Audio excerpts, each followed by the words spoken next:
Si lindi perandoria osmane, një hapësirë politike shumë etnike me një shtrirje jashtëzakonisht të gjerë, nga Algjeri në Mekë dhe nga Bagdati në Beograd. Si ishin marrëdhëniet e kësaj perandorie me botën perëndimore, e cila shpesh e shihte si një rival, madje si një rival të rrezikshëm.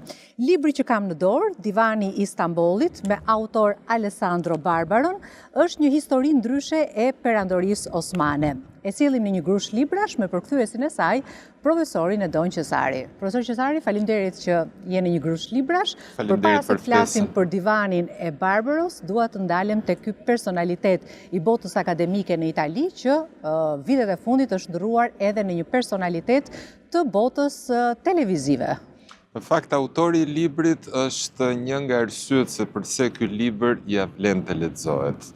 Alessandro Barbero është një historian i mirëfillt, pra i njohur në botën e profesionistëve të fushës, por më së tepërmi, sidomos në vendin fqinj, por edhe më gjerë në Evropë, është bërë i njohur për një talent jashtëzakonshëm që ky autor ka në lidhje me mësimdhënien e historisë, ose e thënë ndryshe, me një term që në Shqip faktikisht nuk ekziston, me divulgimin e historisë. Pra, bërjen e tematikave që shpesh mund të tingëllojnë të ndërlikuara, të koklavitura të historisë për një publik gjithmonë e më të gjerë. Kjo e ka bërë Barberon goxha të suksesshëm, për një talent që si thash është ai i rrëfimit dhe për një elokuencë jashtëzakonisht të shquar që ai ka me publikun sa më të gjerë italian dhe mëtej. Kjo është vetëm një nga sprovat e tij, ku ai një tematik të cilën mbase nuk është dhe shumë e njohur në sytë e një publiku perëndimor, ka arritur ta kthej në mënyrën magjike të rrëfimit të një historie gati si një roman. Osmanët ndërtuan një perandori jashtëzakonisht të gjerë mes lindjes dhe perëndimit në shekujt 14 deri në fillim të shekullit të 20. Por çfarë ideologjie i karakterizonte ata? Si e ndërtuan ata këtë shtet kaq të madh me një shtrirje kaq të gjerë? Arsyeja pse një historian si Alessandro Barbero e ka parë të nevojshme dhe të volitshme për të sjellë një vëllim të lexueshëm për një publik të gjerë në lidhje me perandorinë osmane, ka ardhur për faktin se gjithçka që mund të mendohet rreth këtij entiteti historik, i cili e ka përshkruar perëndimin përgjatë më shumë se sa 5 shekujve, ka ardhur pikërisht nga një mosnjohje e madhe. Le të themi që për një publik perëndimor siç është ai italian, por dhe jo vetëm ai italian, perandoria osmane është thjesht një faqe më shumë, një subjekt më tepër në një histori dhënie, sidomos për shkollat, ciklet e ndryshme shkollore në Itali dhe në vendet e tjera evropiane. Por asgjë më tepër. Pra, le të themi, një publik i gjerë, jo i specializuar perëndimor, një shumë pak ose as pak. Për më tepër, kjo mosnjohje është gjithashtu shpeshherë shoqëruar edhe me paragjykime. Shpeshherë perandoria osmane duket apo tingëllon apo shquhet në një mendësi më të gjerë perëndimore si një simbiozë apo një simbolizim i barbarisë, si një simbol i Orientit. Në fakt, te ky libër Barbero tregon që jo vetëm perandoria osmane me sa duket në të tërë këtë rrjedhë shekujsh ka ndikuar në perëndim, ka qenë pjesëmarrëse në jetën politike, sociale, gati dhe kulturore të perëndimit, por për më tepër historia e perëndimit me atë të perandorisë osmane janë të ndërthurura për interesa të përbashkëta. Pra, nuk ka hapa të ndryshëm drejt modernitetit që perëndimi të mund t'i ketë cekur, që të mos të kenë kaluar dhe të mos janë ndërthurur edhe me perandorinë osmane. Në një farmase, historia e perëndimit, historia e Italisë dhe kuptohet në këtë rast për një lexues shqiptar, historia e Ballkanit janë shumë të ndikuara nga kjo prani gjithshekullore e osmanëve. Tani, ishte një organizim ndërfetar, ndëretnik, por sikundër kuptohet po të lexosh librin, përbërësit turk hera herës zhduket në gjithë të perandori gjigande, si është e mundur? Kjo është një nga pjesët në fakt më interesante të historisë në vetvete, por dhe të mënyrës se si Barbero e trajton këtë histori. Dhe Barbero na sjell në vëmendje që kemi të bëjmë në radhë të parë me një perandori shumë etnike. Jo vetëm për shkak të pranisë shumë etnive, të shumë gjuhëve, të shumë identiteteve kulturore, fetare dhe më gjerë në këtë perandori, por dhe për faktin që kjo shumëllojshmëri përcillej në të gjitha shkallaret e ndryshme shtetërore të perandorisë osmane, në institucione, në mënyrën se si funksionon ekonomia, në mënyrën se si kjo perandori osmane komunikon me botën e jashtme dhe gjithashtu me perëndimin në këtë rast. Dhe del një nga aspektet më interesante, shpeshherë bashkëjetesën midis etnive, mënyrën se si kultura të ndryshme ndërveprojnë me njëra tjetrën dhe shkëmbejnë role. Atë që në fund fare është edhe një nga aspektet më tipike të historisë së sotme evropiane, të vetë Bashkimit Evropian, i cili çfarë është? Është një bashkësi kulturash, popujsh, kombesh, të cilat pranojnë të ulin kufijtë midis tyre, dallimet midis tyre për të qëndruar bashkë. Të tëra këto aspekte duket tamam si në një prall ne i hasim në perandorinë osmane. Është ky aspekti më i veçantë që sipas meje Barbero kërkon të nxjerrë në pa, për të treguar pikërisht këtë. Turqia e sotme, perandoria osmane e dieshme, janë dhe nuk janë në njëjta gjë. E para sepse ato nuk janë në njëjta gjë sepse perandoria osmane ishte diçka shumë më e gjerë, shumë më shumëllojshme se sa një kulturë e vetme etnike, por edhe sepse në bazë të kësaj shumëllojshmërie në të cilën natyrisht hyn edhe kultura turke, formësohet një bashkëjetesë që sot do ta konsideronim një shembull të mirëfillt për postmodernitetin, për vetë idenë e një Evrope të bashkuar. Ka dhe një përbërës shumë interesant, apo një dukuri shumë interesante të perandorisë osmane. Dhe është gjuha që është përdorur në atë kohë, jo turqishtja, po një gjuhë e afërt me persishten, e afërt me arabishten. Osmanishtja ishte një gjuhë shumë e veçantë, aglutinative. Madje profesor Barbero sjell edhe një shembull të fjalës më të gjatë me 74 gërma. Sakt.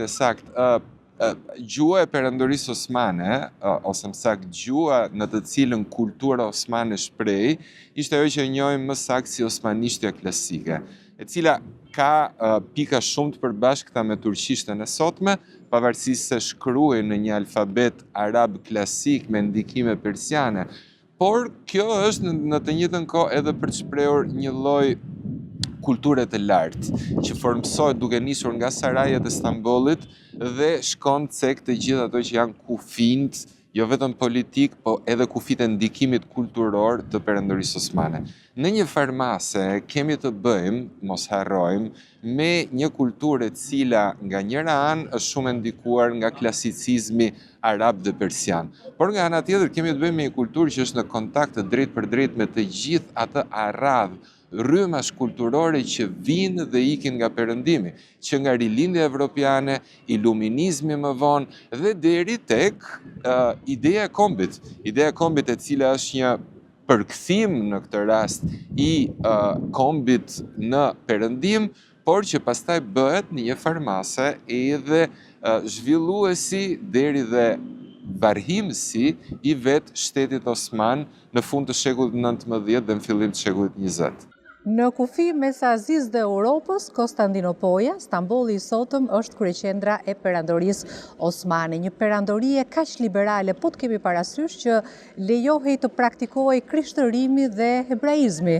Diçka krejtësisht e pamendueshme në kushtet e sotme, kur po të mendojmë që edhe kisha e famshme e Sofijës në Stamboll është kthyer në xhami. Në fakt, për kë e lexon librin, do ta ketë pak të vështirë të dallojnë nëse kjo është, siç e dikton dhe vetë titulli, një histori e perandorisë osmane, apo një histori e Stambollit, sepse dy identitetet janë fortësisht të lidhura njëra me tjetrën. Në fakt, përgjatë gjithë librit, historiani Barbero vazhdon të quaj Stambollin me emrin e tij të vjetër, tradicional, atë me të cilin njihej dhe nga vetë Osmanët, që ishte Konstantinopoj. Në fakt, Osmanët nuk janë një kundërvënie ndaj Konstantinopojës së bizantinëve. Ajo që ka sot në modernitet shpeshherë nuk e kuptojmë. Në fakt, Osmanët janë një vazhdimsi, dhe mos harrojmë që në rast se Perandoria Bizantine kishte një identitet të fuqishëm të krishterë grek-ortodoks, mos harrojmë që Perandoria Osmane kishte një identitet të fuqishëm musliman. Por këto të dyja nuk janë në përplasje njëra me tjetrën, përkundrazi, janë në vazhdimsi, ashtu si që janë edhe në një lloj harmonie njëra me tjetrën. Mos harrojmë të theksojmë dhe një fakt, Perandoria Osmane nuk ishte vetëm një bashkësi e madhe popujsh dhe gjuhësh, por ishte edhe një bashkësi në të cilën grigjat fetare, ashtu si quhen, pra miletet e famshme, bashkëjetonin njëra me tjetrën duke qëndruar bashkë. Dhe mos harrojmë që shpeshherë kjo bashkëjetes shprehej, siç u thash dhe më përpara, në rangjet më të ndryshme institucionale, ku për ata që ishin përkatësi e njërit besim fetar, qëndronin në krahët atyre që ishin përkatës në një bashkësi tjetër fetare. Një nga përshkrimet më të bukura që i bën profesor Barbero është ai për divanin, mënyrën se si funksiononte, intrigat e shumta në Perandorinë Osmane, ku nuk ka fisnik, nuk është një divan fisnik, nuk ka të drejta që trashëgohen. Çdo njeri krijon dhe merr pushtet në bazë të individit. Është në qoftë se mund ta quajmë kështu një ndër inovacionet më të habitshme të historisë osmane. Përse shpesh kalimin nga një Evropë e vjetër, feudale, një Evropë në të cilën shkallarja sociale ishte tërësisht e bllokuar, pra kush linte në një rang social nuk mund të kalonte dot në një rang tjetër. Dhe ideja e qeverisjes, ideja e pushtetit politik, ideja e kryesimit të një shteti apo ideja e sovranitetit ishin një pronësi e patundshme e klasës aristokratike. Këtë kalim, modernitetin, e quajmë të tillë që i hap Evropës, perëndimin, idenë e shkëmbimeve sociale. Pra se si midis një klase të caktuar, një shtrese të caktuar dhe një tjetër ka shkëmbim. E pra, kjo ide që në Evropë, le të themi, zbret në 2 shekujt e fundit, shekujin e 19 apo shekujin e 20, ne në Perandorinë Osmane mund ta hasim shumë e herët. Disa ndër faqet më interesante të librit Barberos është kur përballë princerëve, gjeneralëve të mëdhenj, aristokratëve të mëdhenj perëndimor, sidomos nga Venecia, për shembull, nga Perandoria veneciane, ju vjen përballë nga ana e Perandorisë Osmane njerëz të cilët vinin nga fundi i kësaj shkallare sociale, njerëz të cilët vinin nga katundet e përhumbura të Ballkanit, por ndërkaq ndodheshin pikërisht në divanin e Stambollit, ose më saktë në atë që ishte Këshilli i Ministrave të Stambollit. Vinin në rolin e vezirëve të mëdhenj, e adjutantëve më të afërt të sultanit. Për të thënë çfarë? Që ndërkaq që ndasitë klasore,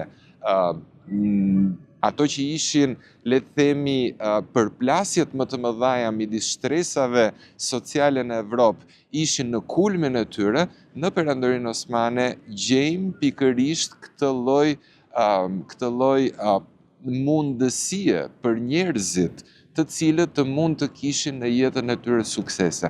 Pra, dikush i cili mund të kishte lindur në një fshat të humbur ortodoks të Ballkanit, një ditë të bukur mund të shite veten e vet mu në krah të sultanit në përfaqësim të Perandorisë Osmane përballë atyre që mund të ishin emisarët aristokrat perëndimor. Një realitet të cilit Fabrizio De Andrei ka kushtuar një këngën e Pashait, por një realitet që Kapedan Pashait, por një realitet që e eksperimentuan edhe shumë shqiptar të asaj kohe. Megjithatë, U përpoqja të gjeja gjurmë shqiptare në studimin e profesor Barberos, nuk kishte shumë. Ka disa që... Duket sikur Shqipëria, domethënë Shqipëria, jo kjo që njohim ne sot, por Shqipëria e asaj kohe është një realitet shumë periferik i perandorisë osmane, edhe pse shumë nga figurat shqiptare, ashtu si ato italiane, ishin pjesë e kësaj perandorie me tituj të mëdhenj. Shqipëria ishte me siguri një realitet gjeografik periferik, në kuptimin që populatat shqipfolse të asaj kohe rreshtoheshin pikërisht aty ku ishte për shumë shekuj kufiri perëndimor i perandorisë osmane. Megjithatë, duhet kuptojmë edhe diçka. Ky është një libër i cili synon të japë një ide totale të një ekzistence shumë shekullore, në të cilën jo vetëm një apo dy apo tre popull dhe kultura kanë qenë pjesëmarrëse, po shumë të tilla. Natyrisht shqiptarët janë një prej tyre. Në libër do të gjeni cituar emra apo ndodhi që ka të bëjnë me një figurë, për shembull, siç është ajo e Gjergj Kastriotit, patjetër. Por duhet kemi parasysh edhe diçka, kemi të bëjmë me histori të ndërthurura. Pra, aty ku flitet për Osman, mos harrojmë që nuk flitet për një kombësi të vetme, flitet për shumë kombësi, shumë kultura etnike, mes të cilëve dhe shqiptarët. Në këtë kuptim është më tepër se sa një shkrim historie, është një aventurë ndër shekuj, e bërë posaçërisht për një lexues i cili natyrisht nuk është i specializuar në këtë fushë, por që mund të gjej endjen dhe kënaqësinë e leximit të një historie, aq më tepër që dhe këtu më pëlqen ta theksoj shumë këtë gjë. Barbero është ndoshta historiani i parë i ndërgjegjshëm se sa librat e historisë mund të rezultojnë të mërzitshëm nëpër shkolla. Por mësimi i historisë është diçka e vyer. Ndaj ai synon ta bëj këtë nëpërmjet një rrëfimi paksa larg të zakonshme, larg librave të shkollave. Barbero nxjerr në pa edhe një aspekt tjetër të rëndësishëm të perandorisë osmane, faktin që i vuri fre hegemonisë apo ëndrës së madhe për hegemonitë të serbëve në Ballkan, duke përmendur edhe betejën e famshme të Fushë Kosovës, dhe nga ana tjetër edhe marrëdhëniet e shumta me turqit, me slavët, në përgjithësi me popullsinë ballkanike që vendosi perandoria osmane. Këto marrëdhënie kaq të lidhura fort me njëra tjetrën.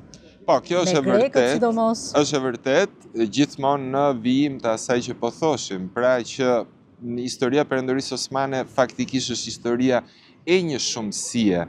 Në të gjithë kapitujt, sidomos në kapitujt qendror, Barbero synon të shpjegoj disa terma në radhë të parë, po pastaj institucione apo më gjerë dukuri, disa janë shumë të njohura edhe tek ne, siç është dukuria e Devshirmes, që është mënyra se si elitat osmane përgatiteshin. Ato përgatiteshin duke vajtur të përzgjedhura kryesisht në popullatën e krishterë të Ballkanit dhe me promovimin e tyre në rangjet më të larta të politikës dhe të çështjeve ushtarake, duke i shndruar shumë nga këta në Jeniçer. Si shkon të shpjegoj pastaj sistemin e mileteve, atë sistem që shembet nëpërmjet Tanzimatit. Pra duhet të them, perandoria osmane kur hyn në Ballkan, që do thot hyn në historinë e Evropës, gjen një realitet marrëdhënies midis popujve dhe etnive që është i mirë formuar nëpërmjet shekujve. Synon ta zhbëj, dhe synon ta zhbëj edhe duke shembur këto hegemonira të tjera për të vendosur të vetën. Një perandori e lavdishme, gjithashtu me sundimtar të lavdishëm, dhe unë po përmend disa prej tyre: Muratin e parë, të birin e tij Bajazitin, Murati i dytë, i biri Mehmetit të dytë, që në fakt 12 vjeçar merr pushtetin dhe duke dhënë urdhër që i ati të merrte sërish drejtimin e ushtrisë. Mandej kemi Sulejmanin e Madhërisëm, Sultanin Sulejman.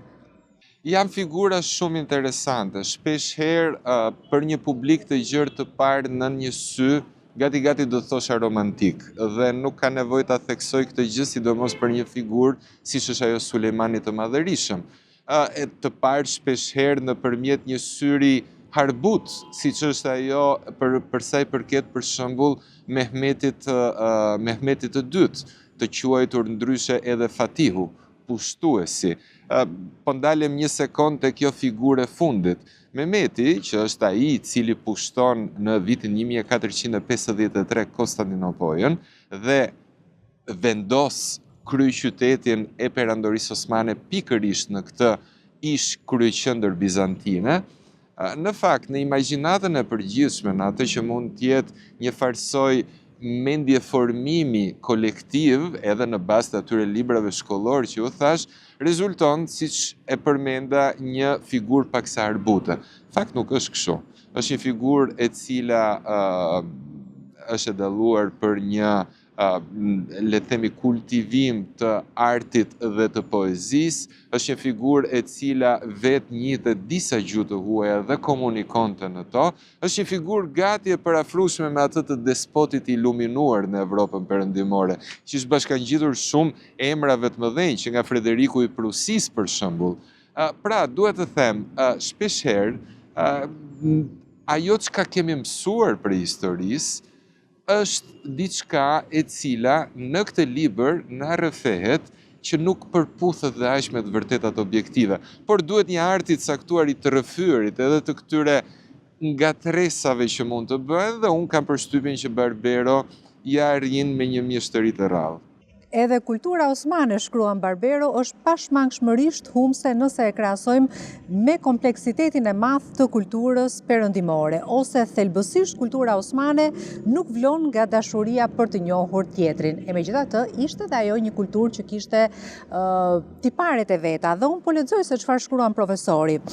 Për të, kultura e oborrit perandorak është thellësisht fetare, patjetër, por nga ana tjetër, ajo është njëkohësisht një kulturë e kënaqësisë, e dashurisë, e seksit, e verës, kulturë laike e trashëguar nga Persia e lashtë, të cilën turqit e kanë përvetësuar. Në të poezia zë një rol qendror dhe të padiskutueshëm. Të gjithë sultanët, siç pam, shkruajnë vargje, mund të jenë të talentuar ose jo, dhe aq, por bëhet fjalë për një detyrë shtetërore, as që mendohet se dikush mund të jetë sultan dhe të mos zotërojë shijen e hollë kulturore për të hedhur vargje në letër, ashtu si kundër sultani që the. Ndërkaq, institucion i çuditshëm, por në perandorinë osmane ishte dhe institucioni i grumbullimit, ai i jeniçerëve, ku merreshin fëmijët nga familjet e krishtera, dhe në Shqipërinë e atyre kohëve ka qenë një praktik mjaft e njohur. Është një nga risit që sjell historia osmane, përse ju sapo emërtuat institucionin e devshirmes, institucionin e grumbullimit të jo thjesht të ushtarëve, por të atyre që në një të ardhme do të bëheshin në shekujt e 15, e 16, 17, do të bëheshin ato që mund t'i quajmë parit, jo vetëm ushtarake, por dhe politike të shtetit osman. Dhe çfarë ndodh përgjatë ecurisë së këtij institucioni, përgjatë ecurisë së këtij institucioni në jetën politike të perandorisë osmane? Ndodh që ky bëhet institucioni i parë i pleksjes midis kulturave, por ndodh në të njëjtën kohë që nëpërmjet një institucioni si Devshirmeja, prej nga rrjedhin e jeniçerët, osmanët sjellin për herë të parë në Perëndim, idenë e një trupe ushtarake permanente. Deri në këtë kohë, pra po flas deri në shekujt të 17 dhe 18, ushtria në Perëndim është një vepër mercenarësh, pra njerëz të paguar, të cilët luftojnë apo qëndrojnë në pritje të një luftimi, jo për ndonjë ideal, jo për ndonjë parapërgatitje mendore dhe fizike, psikoatitudinale, por sepse paguhen. Perandoria osmane është e para që ngren një trup permanente ushtarësh profesionist, ushtarësh në rangjet e ndryshme të tyre. Është një revolucion që do të ndryshojë jetën e kombeve, shtet kombeve perëndimore më vonë. Por ne këtë hasim në perandorinë osmane, siç hasim bashkëjetesat kulturore në perandorinë osmane para se ta hasim në Perëndim. Ky sensi modernitetit tek osmanët. Përse ra perandoria osmane? Përse që pa afti bënte ballë Europës dhe kulturës së saj, hegemonisë së saj, e cila ishte shumë më e fortë se sa ajo e sultanëve? RFM Barbero do të thosha me një përgjigje të shpejtë, ose më saktë, nëse kësaj çështje komplekse do duam t'i japim një përgjigje jo komplekse, do të thoshim rënja perendorisë osmane i kushtohet një termi të vetëm. Termi është ideja kombit. Kombi është shkaktari kryesor i rënjes së perendorisë osmane. Aty ku kombet synojnë të dallohen njëri nga tjetri, synojnë të jetojnë veçmas, me sa duket, thelbi përbërës jo vetëm i perendorisë osmane, i perandorive në tërësi, siç mund të kishte qenë perandoria austro-hungareze për shembull, është dëmtohet. Ky thelb dëmtohet. Ndaj ajo që Barbero e shpjegon më gjatë, e shpjegon më bukur se ç'mund ta them unë tani, është pikërisht kjo përplasje e madhe midis bashkëjetesës në shumëllojshmëri dhe dëshirës për të qëndruar vetëm shkon dhe përplaset me ekzistencën e perendorisë osmane. Atëherë kur popujt e perendorisë osmane zbulojnë kombet, atëherë perendoria osmane duket se ka një arsye më pak për të jetuar. Dhe kjo do të jetë kriza e vërtetë, e cila do të çojë në shembjen e perendorisë osmane mbas luftës së parë botërore. Dhe unë dua ta mbyll me atë që shkruan profesor Barbero dhe mesazhin që jep ai për Turqinë e sotme. Perandoria osmane quhej i sëmuri i Europës. I sëmur, por sigurisht pjesë e Europës. Sot targat e veturave turke mbajnë një rrip blu, njësoj si tonat, edhe pse formalisht Turqia nuk është pranuar në Bashkimin Evropian.